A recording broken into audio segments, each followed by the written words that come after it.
Welcome to today's Life Coach Pod. I am so excited to have you here. And our special guest, Myles Smith, he's going to talk about something in a really cool way, and that's retirement. And yes, it's possible. I mean, eventually you will stop working. I know it seems like it's not possible, but you will. Now, how you choose to have that time go for you, that's what Myles is going to talk about. But we're going to start where we always start this week because the chirpensteins are continuing to grow. These are the birds that are living outside my window right up there. And by day 8, look at how huge they've gotten. So they don't have, well, the feathers are coming in. You can see the little pin feathers starting down here. And this guy has been my favorite. He is absolutely the most animated. He has managed to capture some of the COVID malaise as he's been growing. So they are eating a ton now, and the wife and the hubs are bringing food almost nonstop. And also we have some weird hangers on. It's like they have a little fan group now of other house finches. So anyway, just wanted to catch you up because that's day 8. Oh, there's the 5, by the way, so you can see it's 5 birds. That's a lot of birds. So yes, there's a lot of feeding going on. Today we are reinventing retirement, meaning doesn't mean you're just going to go get on your jazzy and drive to the store. There's a lot more to life than that. So we'll talk about what that means. And then for those of you that have no idea what day it is a Thursday. It's April 30th. It's the last day of the month. And it is March 61st for anybody sheltering in place. We have some great guests coming up tomorrow. It's going to be a little bit different. We have somebody who is going to talk about the art of storytelling. He's been a political speechwriter in New Jersey, which feels like he should be dead. And then he's also done and sold scripts. So he's going to talk about different ways to tell stories and give us some of the background on what it's been like to be a storyteller. And then I'll come back on Monday with Motivation Monday, and I'm going to talk about emotional intelligence because I think it's really, really important right now if you are functioning in this planet during a pandemic. And then Julie Leonard will be here to talk about reclaiming happiness, which might sound a little trite, but that's not the intention at all. It's actually a way to be very intentional about your happiness. So let's focus. Normally I would have some fast facts for you, but instead I decided to pick some of the memes out there that talk about people in retirement. Like this one that has the 2 folks looking at their iPhone saying, make sure you take 2 pictures so you can give one to me. I love that. Mom, I'm not talking about you at all. Old man yelling at cloud. This is an homage for my mother who loves The Simpsons. And well, frankly, I've become one of those people that yells at things like clouds. I don't know how it happens, but there is a point where some things just irritate you. I love this one where she's looking at the computer saying, what channel is the Netflix? Yeah, I made the mistake of buying my mom a Roku. Same problem.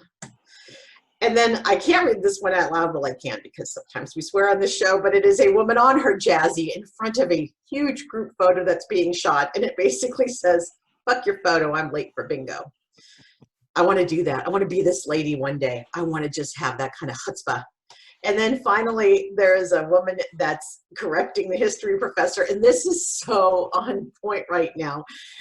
She's correcting the history professor because she remembers being there, which is funny because I think during this pandemic, I think some people were asking, like, is there anybody from 1918 who can remember what that was like? Folks, do the math. If you were there in 1918 and you're still alive, the chances of you having any memories are really low. On the other hand, some of us are really good at remembering history because it seems to be getting rewritten every few weeks these days. So yeah, maybe this is relatable to everyone at this point. Okay, so Myles is here to talk about retirement. And Myles, why don't you go ahead and introduce yourself so we can find out how you got to doing this and why it's important to you. Thank you, Jennifer, for having me here. The reason how I came to this was back in 2008. I had another job. In fact, I owned my own small business. And I started watching or not watching, but seeing friends and family, people that I was working with. I was contracted to someone and watched a number of their people being outsourced and downsized or just thrown out on the street, figuratively speaking. And I knew I was getting out. I was 57 at the time, and I was out. So no, I was 54 at the time. I'm sorry. Anyway, see, I remember things too. That's right.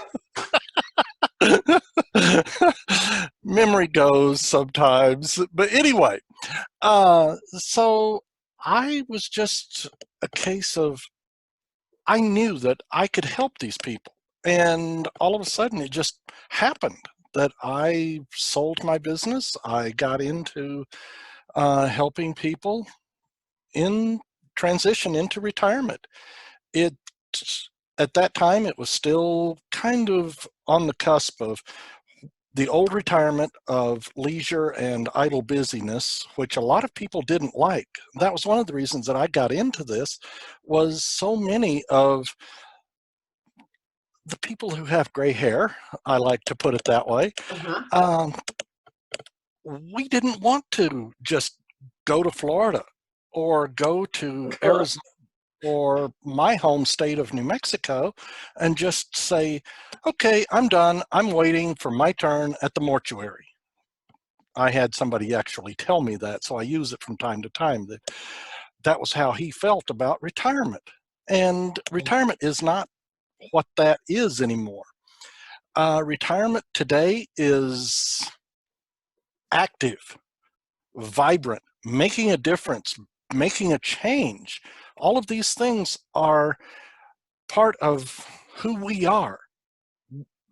Baby boomers came up in a time of social change, and we wanted to make a change. We wanted to make a difference. And whether we did that throughout our careers, we see retirement as that chance to go back and either start over, do a reinvention, do refurbishment of what we're doing now, going from full-time to consultancy to gig jobs or whatever. And there's also the other part of this, in that people are terrified of retirement because it, in a lot of people's minds, it's waiting for their turn at the mortuary. And it means that they're going to lose, or in a lot of people's minds, that they're going to lose meaning in their life. They're going to lose a purpose. Without their job identity, who are they? It's like I ask a number of people, I've asked over the years, on Monday morning after you retire, who are you going to be? Mm. That's a real wake-up call to people, that all of a sudden I'm not going to be vice president of such and such, or I'm not going to be a department head or whatever. I'm going to be X whatever, or former. And It's interesting too, because the culture, I come from marketing, the culture reinforces it, because suddenly you're in a, as we say, a demographic that doesn't matter. You start to look for your age group, it's not even listed, and it starts around 50, which is ridiculous to me, because I really, I mean, I feel like 50 to 70-year-olds are an incredibly active demographic. And yes, yet we fall right off the map, even though we might have the most resources at this point. mhm, And yet we fall right off the map. yes, the and I would have to look over and make sure of the exact numbers, but the predominance of people up until and even through the current COVID-19 coronavirus quarantine, there are still a lot of boomers that own businesses. I mean, we Yeah. own a major portion of the small businesses. We, back in 2008 and on, whenever we were shut out of what we were doing, we took what we could because we were still young. I mean, when you consider that at 65, a man who has made it to 65, his lifespan is 84 and some odd months. A woman who makes it to 65 now, she's got a lifespan of 88 and a couple months. And those are still good, vibrant years. They are still where we're active and we're doing things. And I get back to that. We don't want to just shut down. Our lives are not idle busyness. I think a lot of the sandwich generation, the people who are between their parents and their kids, discovered with COVID how much their parents were doing because they couldn't get their parents to stay in the damn house, right? Like that's still something that's traveling around on social media, which is like how hard it was. And my mom was a pain in the ass too. How hard it was to get her to sit down and be quiet because even though she is ready to go, this isn't a time to be out. So I think that's really surprised people that how active their parents were. Yeah. And what a value that their parents or this 55 plus, 50 plus, or 55 plus demographic is to the economy of the U.S. alone. I mean, it's if I remember right, and I would have to search. I've been writing for a book that I'm working on. Right there Yay. is the yes. But in 2018, the figures were, and I'm not absolutely positive correct on this or certain on this, but they were $3 billion plus in value for volunteerism alone. Okay, this is so good you bring up this research because I was actually searching for research before the show, and clearly you know where to look because I couldn't find a lot of contemporary. I mean, I try to find recent research on the contribution people, let's say over 55, make to the economy, to volunteerism, and to charity. I mean, that value as a cohort, that value that's brought to bear. I think people either think two things, like that they're a bunch of Trump supporters. I mean, like just that, and they get written off, and then there's just a bunch of people who don't give any you-know-whats, and they get the hey boomer, or what is it? Thanks boom, whatever it is. Hey boomer, or thanks boomer, thanks or boomer, okay boomer. Okay boomer, yeah. Yeah. Which is fine. Everybody always mocks each other, so I can live with that. But the idea is there's a real contribution being made, and it is not a time to sit down and age in the old recliner. Truly. I'm trying to find exactly, because I want to make sure of this. I can get you the information as to where to look, but in that civic duty, though, people are yes, people are doing all kinds of things, right? From politics to feeding the poor to church activities, all kinds of stuff, right? That is part of the unlimited, and I truly say unlimited potential of retirement.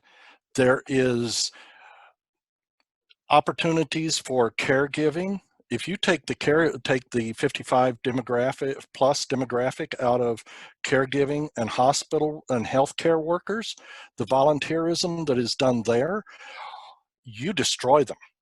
I mean, that would be truly dramatic if you took that cohort out of the healthcare industry.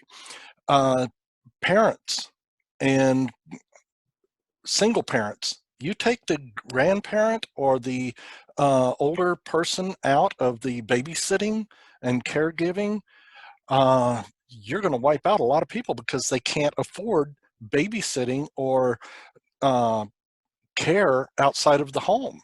And so they have their parents. That is a blessing to them until all of a sudden they realize, wait a minute, if I gave up this person, how am I going to pay for them, or how am I going to replace them?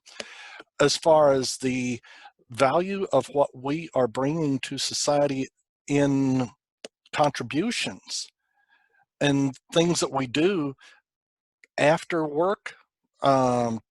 Just an example, there's a man up here in Woodstock, Georgia, who worked and worked and worked. He was a C-level. I don't remember exactly, but he was C-level, retired, and he is putting on TEDx now.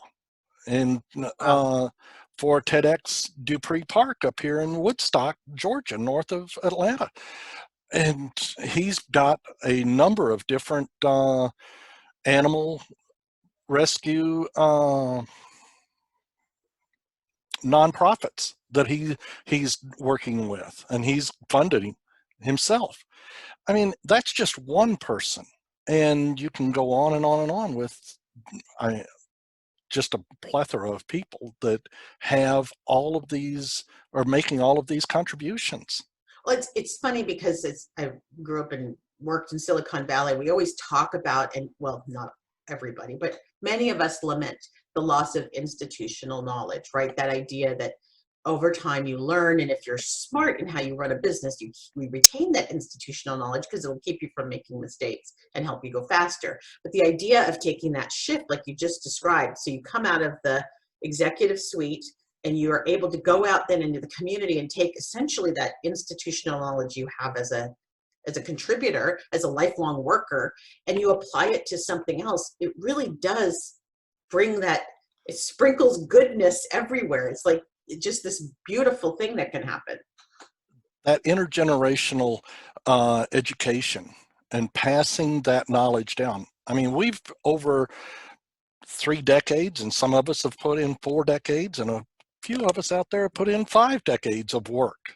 You know, during that time, we have amassed an incredible amount of knowledge, experience, managerial insight. And to pass that on, or not to pass that on, to me and to a lot of people, it feels like they're stealing from the community, that they are, if they can't give it back, that there's, they're just, it feels bad to them. I'll put it that way. Yeah, I don't want to go take us too off track, but it is probably one of the things that makes me most frustrated when right now during the pandemic, older people are offered up as the parent sacrifice we're supposed to make to save our economy. And I Yes. think, wow, is that short-sighted and stupid. I mean, if you really wanted to figure out what would save your economy, it would be people, it's not the people who could actually provide a contribution. Let's find the people who are actually not providing the contribution. Yes. If you even can bear to go down that path, which I can't.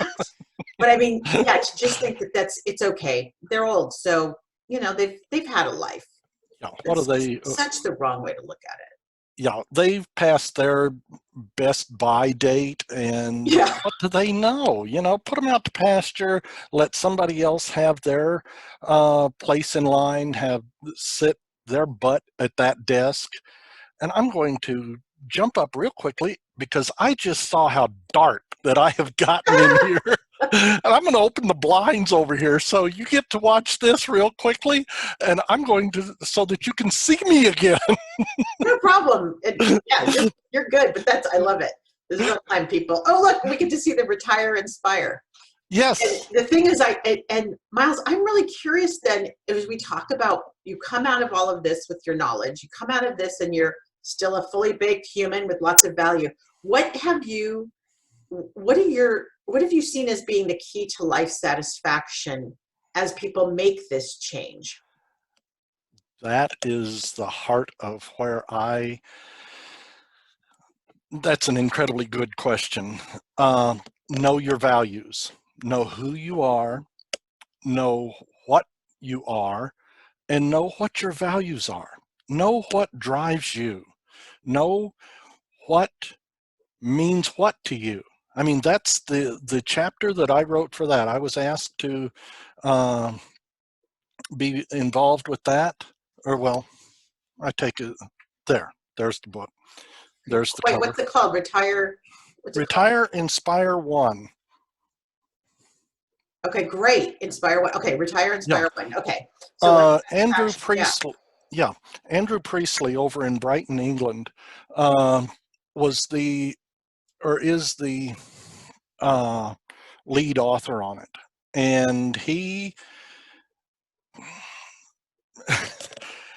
all of a sudden one day I get a call, and he's published a number of books. He's a business consultant and coach in Britain and in the European Union. I get a call from him, and can you please add your thoughts to this upcoming project? And I was like, okay. And I'm very honored by it. I'll put it that way. It was a treat and an honor and just wonderful, I thought. But my chapter in there gets to your question of how to hack your retirement as quickly as you can. Know what your values are. That's what it all boils down to. That's the core of who we are. Our values, our beliefs, our standards. Once you have gotten those and understood them, and I'm not talking about how if you ever did a values assessment in corporate life, you go in, they give you a list of 50 usually work-related values or words on a paper, and you circle 5 that mean the most to you, and they stand up and say, oh, well, congratulations, you know what your values are. Go fly and be free. Go conquer the world, or at least your department. Well, that doesn't do anything for you. You've got a list of words that don't really mean, or they mean something to you, but you don't have a true explanation for what they mean to you, why that you have those, and how you build your life around them, how they manifest themselves in your life. That is the core of what learning, or what your retirement life should be. You've built your life on values so far, whether you've really known it or realized it. You know, you've got the value of financial stability. Have you really sat down and thought that as you go through your daily work life, this is what one of my values is to have this job at this desk? No, your job or your value, that just plays into it. It's dependent upon your value, basically. And that's where yeah, well, I was going to say also, our culture doesn't really support that. Our culture is all about keeping us busy, keeping us in line, keeping us conforming, because all those things, if we all follow the rules, we all do what we're supposed to do, of course, a huge society will function better. Mm-hmm. But it doesn't do a whole lot for the individual, right? And it's, I was working with somebody here, it's been a couple years ago now, that he was talking about how he really wanted his people to do this and do that and come in at this time and go home when they were supposed to, but never really forget their allegiance to their job and to the company. It's like, you want machinery. You don't want people, you want machinery. You know, and that's to your point there of they don't want people to think, and introspection and defining yourself, understanding who you are. That's for the long hairs. You know? That's You know? that's so funny, but it's true, right? Because that's question authority, and then that's why it's for the long hairs, because it comes from that idea of question authority. It doesn't mean you have to fight authority, but at least be clear why you're conforming or not. You should have thought that. I love Judaism for that, because that whole idea is to question. To always challenge and be sure that the decisions you're making are with intention and with awareness, rather than out of obedience and just blind trust. Yeah. And Yeah. it sounds like in retirement, you finally have this first opportunity, potentially for some people, the first chance to really live that way. Well, when I graduated high school in rural New Mexico, my choices were I could join the military. At that time in the early 70s, that was one of the last things that you wanted to do. Oh, yeah.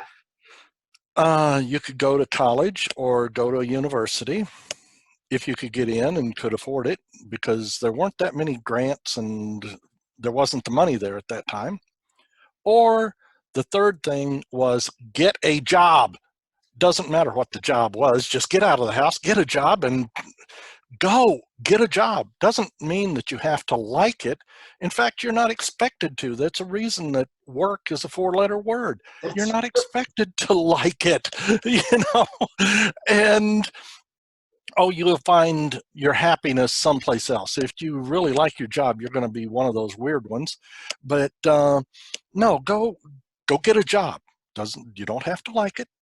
Just get a job, and then you can mold yourself around that, and maybe you'll in time find that you like your job. Well, the thing of it is we might not have found the job we really wanted, liked, or even worked for us, but we had a job, we were making money, we were moving ahead on the um, traditional life path.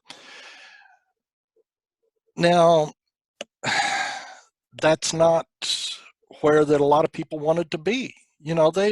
People wanted to do things with their life, but they couldn't. They had their traditional life path to follow, and now retirement gives them that chance to go back and be a motorhead if they wanted to. love it. They can go back and take up art classes, or they can go back and do the things that they wanted to when they were first starting out and getting a job. Also, retirement gives them a chance of, say that they really did fall in love with what they wanted to do, and they spent so many years doing it that they don't know anything else. But they really did come to like what they're doing.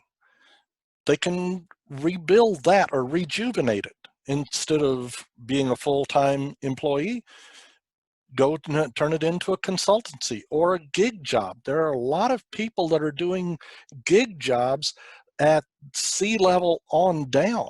I mean, short-term CEO or short-term CIO or whatever. Short-term as in a year, 6 months, whatever. And it can be for this startups also.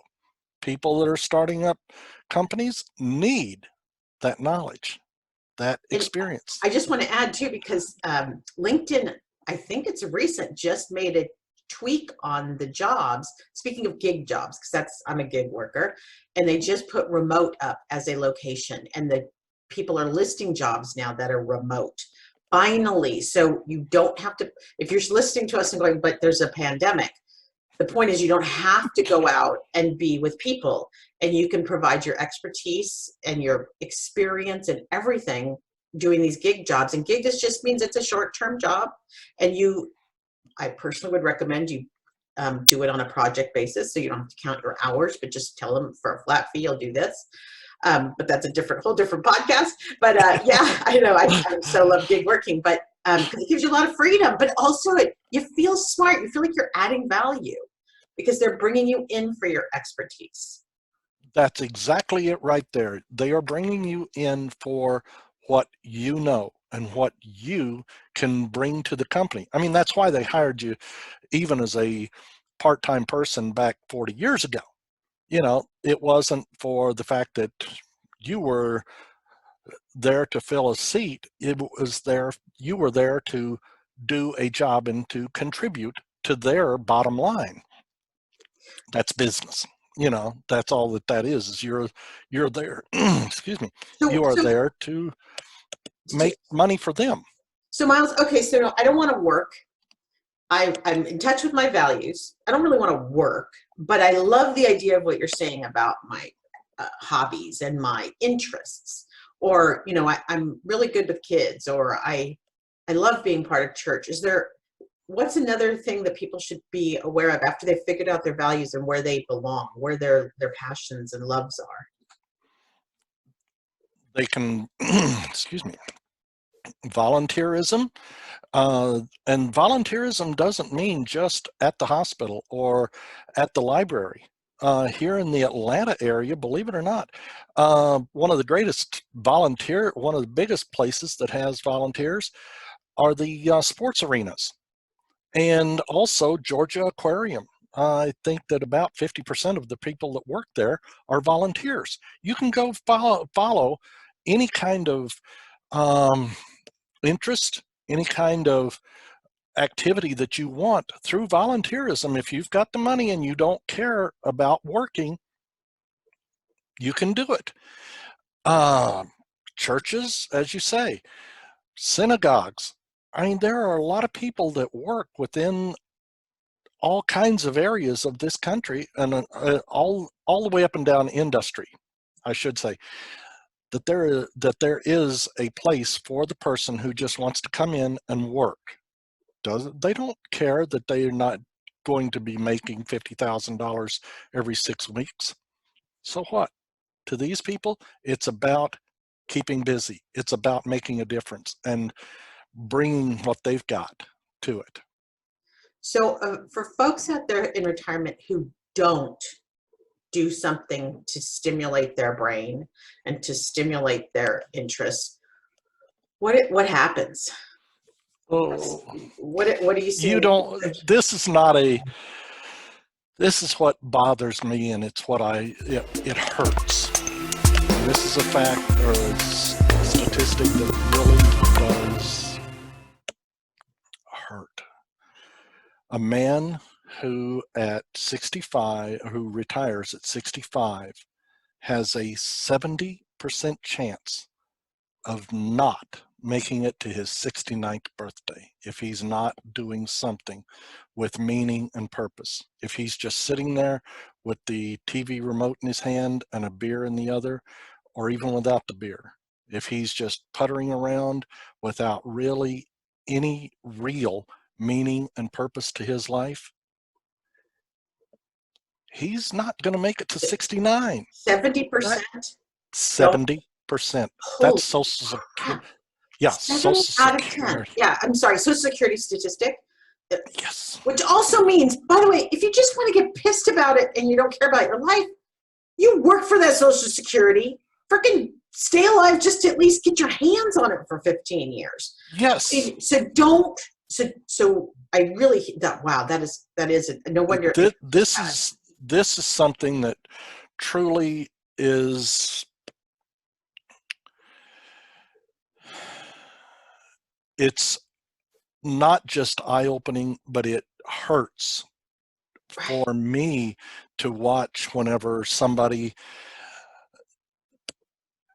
just says, okay, I'll do it. I'm just going to retire and I'm going to go putter in the garden and just wait my turn. And that just kills me because there is so much out there for them to do. I mean, whether you're just babysitting a grandson. In fact, that's we've got our grandson over here every other week, and he's here today or this week, and it's wonderful. But we've got so many other things going on. If that's all that you've got that gives your life meaning, that is enough. Find something that.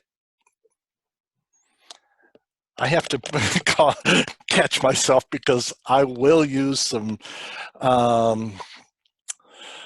colorful language. Let's put it that way, because this is something that really hurts.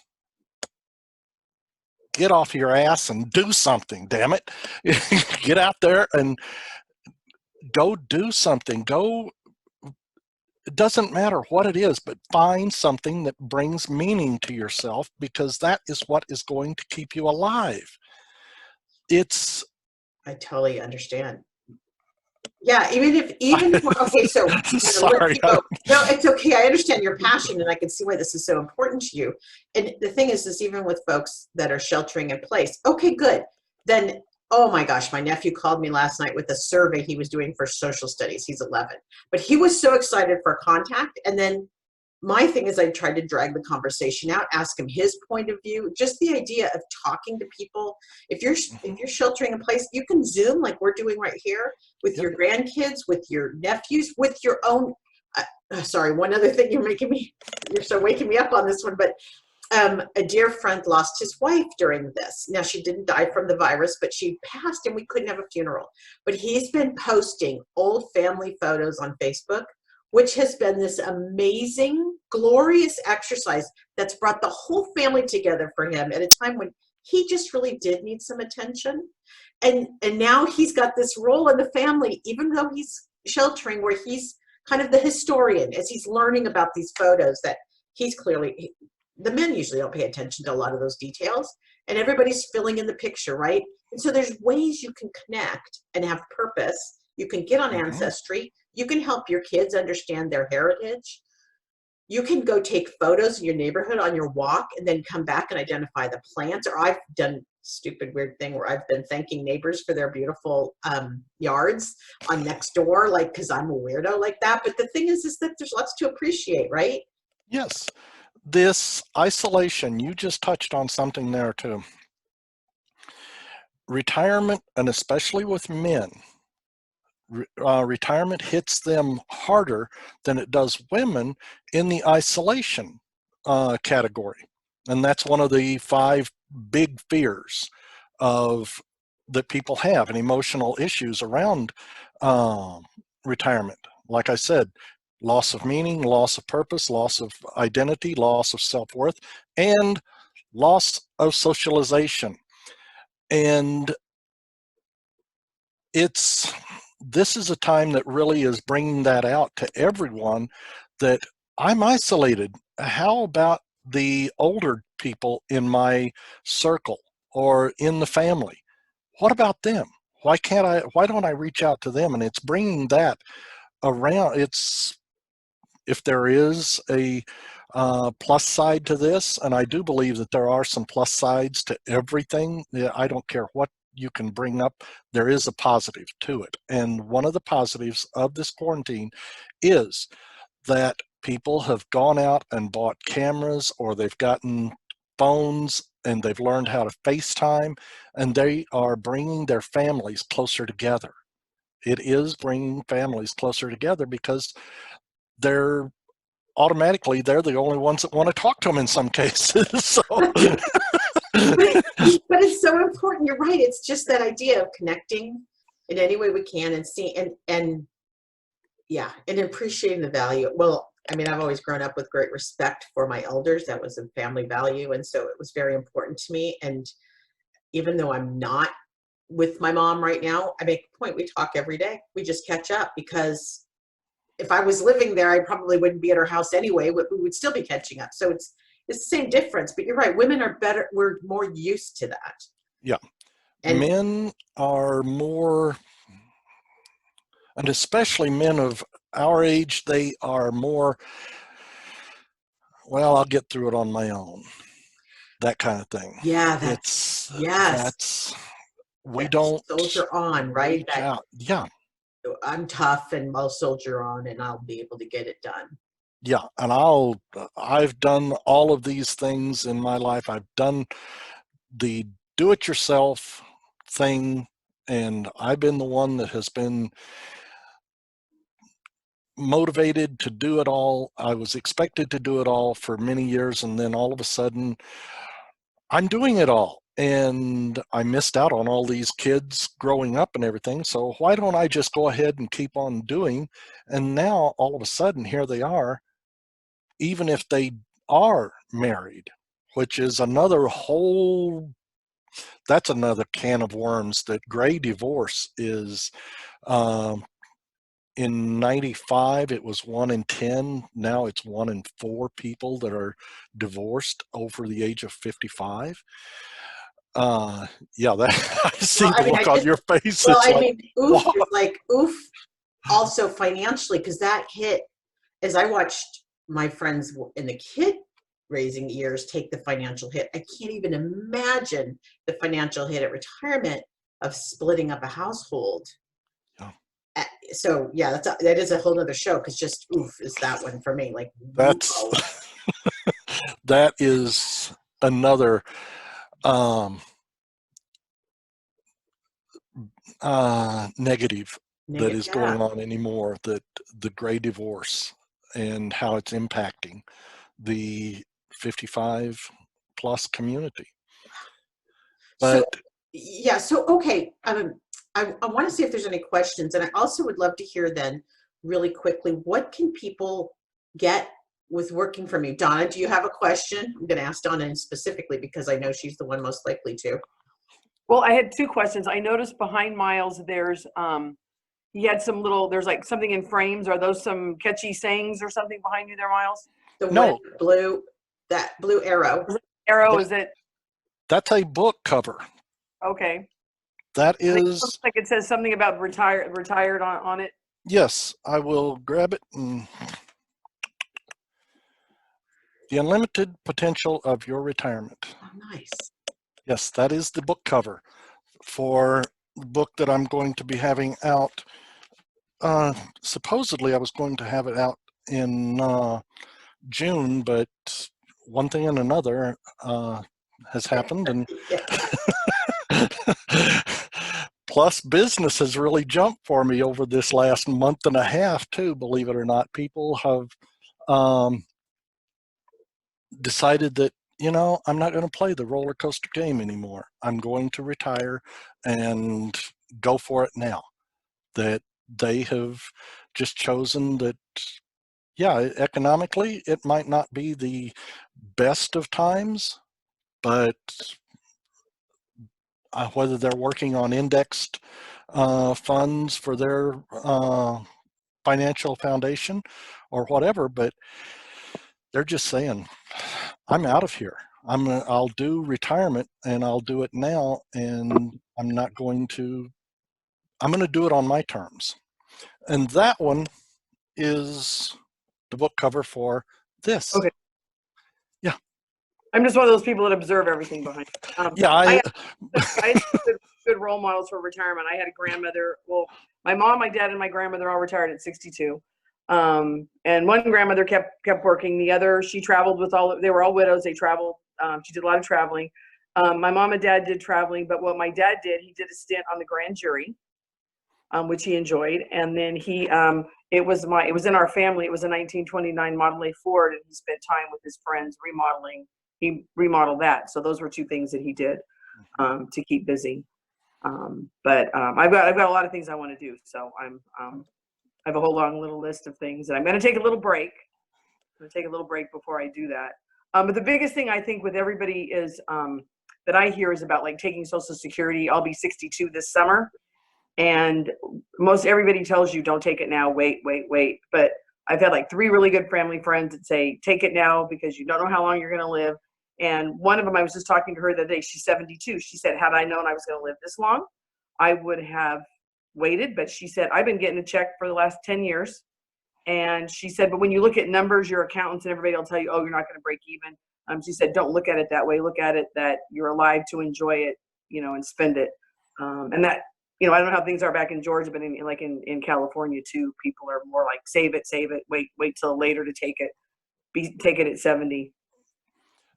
Generally, and I will preface everything that I say here in that I am not a financial retirement person. I have someone do my own financials for me because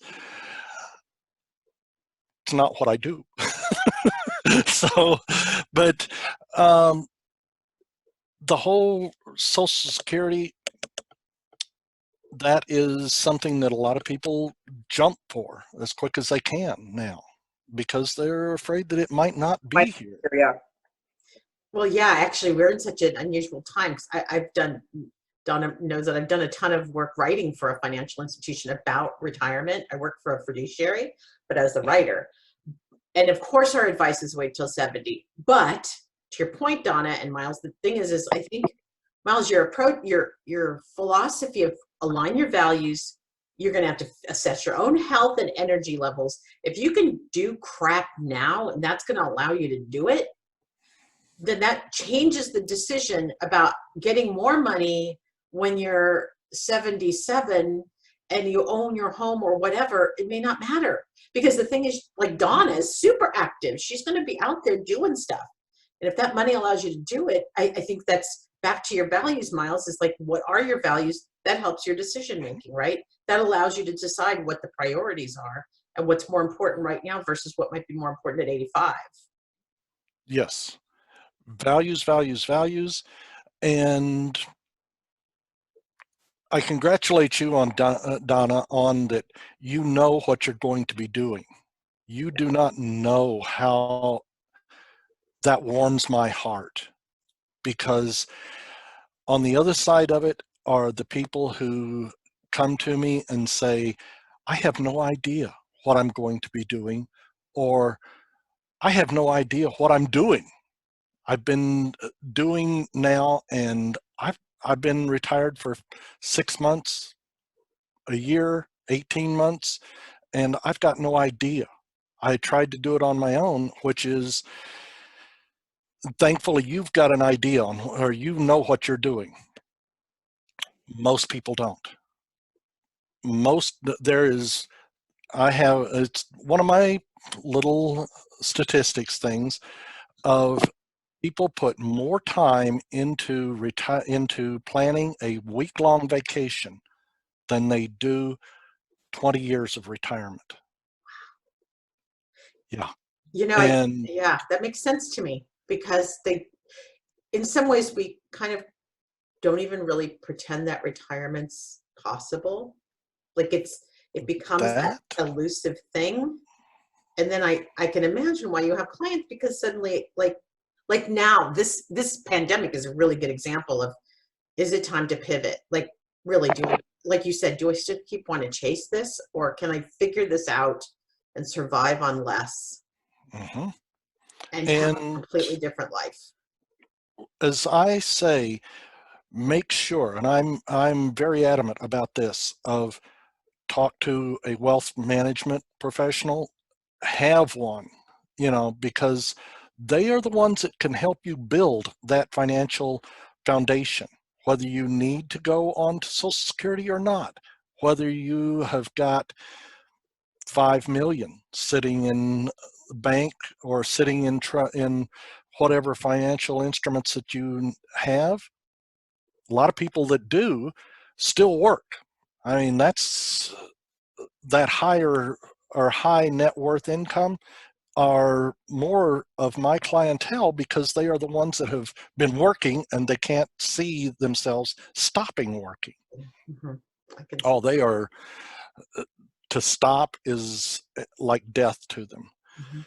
But they, the whole thing of make sure you've got that wealth management or financial professional fiduciary working with you, and that you're doing more than a once or twice a year call with them.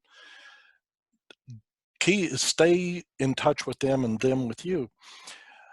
But on the other side, or also in planning for retirement, there is the thing of either working with myself or another certified retirement professional, or do it yourself. And this is where I get a little bit upset too, is that the do it yourself, I mean, I can start with someone, even if they are retiring 2 weeks ago.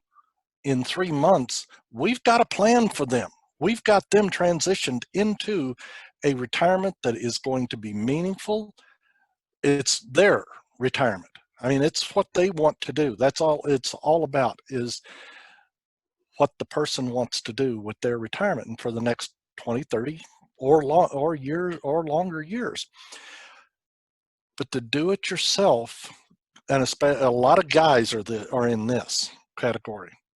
Oh, I've built my career, done this, built a business all on my own. I can do this. 6 months from the day that they retire, there is disillusionment that sits in. Mhm. They become very disillusioned with it. 11 to 13 months, they start becoming increasingly depressed over it. Yeah, And these are statistics that I can go back to. The average do-it-yourself retirement, the time that it takes to figure it out and adjust to it, is 18 months. That's 18 months on average of wasted time. Of the good years, it's like, this is, That's it. I'm young, I'm still young today, right? I was like, this is the day. I'm not going to be getting any younger, so go for it. Yeah, and it can go as long as 5 years and even longer if the person is just, they're not going to do it, or they're going to figure it out on their own. And the thing of it too is, yes, they figure it out after 18 months, 3 years. But the wasted time, the wasted energy, the wasted money, and the wasted happiness, that right there, when you talked about the guests that you're going to have on about happiness, that happiness, that meaning right there, that's what retirement is all about. It's our time to to be, to go out and enjoy life, and to enjoy life at the fullest. You waste 18 months on average, waste 3 years of that. That Myles, just okay, so what you're saying is so good. I want to thank you for this, because I think this is the kind of thing people need to hear, and they need to get in their brains. And women, you need to hear it for your men. Men, you need to hear it because you're stubborn, and there's this huge opportunity. And I have the slide back up of how folks can reach you at empoweredtransitions.com. And if Myles is too busy, he can refer you. I'm sure he can, because there are a lot of folks that help with this sort of thing. But it's so important. It's an opportunity you have. And I know for a fact someone like Myles is not super expensive, not when you consider what you might be losing by not having a plan. It's absolutely the kind of investment in yourself that makes sense. Myles, you gonna say something? Yeah. No, that's it right there. It is an investment in the next 20 years of your life on average. When we came out of high school in whether it was late 60s, early 70s, or whenever, on up into whenever, we basically just let life happen to us. And we there were moments for some of us that, yeah, we planned part of our career of, we're going to go to college, we're going to take calculus that we don't understand why, but it's, at least we've got to get an 85% to get through this class so that we can get our degree, so that we can get a job that will give us, that's about the extent of our planning was. And when we got into corporate or into whatever work life, it was just a case of, okay, we're going to get through this, and hopefully we don't get downsized in the next Black Friday or whatever that happens, or we're going to just keep on keeping on, and with no real plan. And yeah, it worked, but how many missteps were there? How many roadblocks did you have to turn around and go back down the highway and take a dirt road to go around whatever? Or, how many times did you go start across the 60 down there? I have been in LA a number of times, and you go across the 60, and all of a sudden you get out to Vernon and find out, or to Walnut, say, and all of a sudden you've got to turn and go down through town because they've got a bridge that's out, or they've got or they've got, whether it's construction, or they've got a car that's on fire on the side. And yes, everybody in LA still keeps on going at 70 past it as they look real quickly. That's right. Yeah, I've driven there. But no, retirement takes some planning, because this isn't where you get a do-over. You got a do-over whenever you were going through work. Yeah, you got fired once. You got to start over. You got downsized, or your company said, okay, we're going to move you from this job to this, and we're going to cross-train you for it. Retirement you don't get that. This is a one-time shot at it, and you've got to get it right. I think that's such a perfect point to end on, because I think that's the point. Myles, thank you so much for coming today. This was such a great discussion, and it's so appropriate because we're not going to be live anymore, and Donna was here, and I just feel like, yeah, nice synchronicity there. Thank you, Myles, and everybody go visit Myles at empoweredtransitions.com. He has resources on his site. He's got his book stuff, everything you can find there. So thank you, Myles, very much, and thank you, everybody, for listening today. I'll see you next time.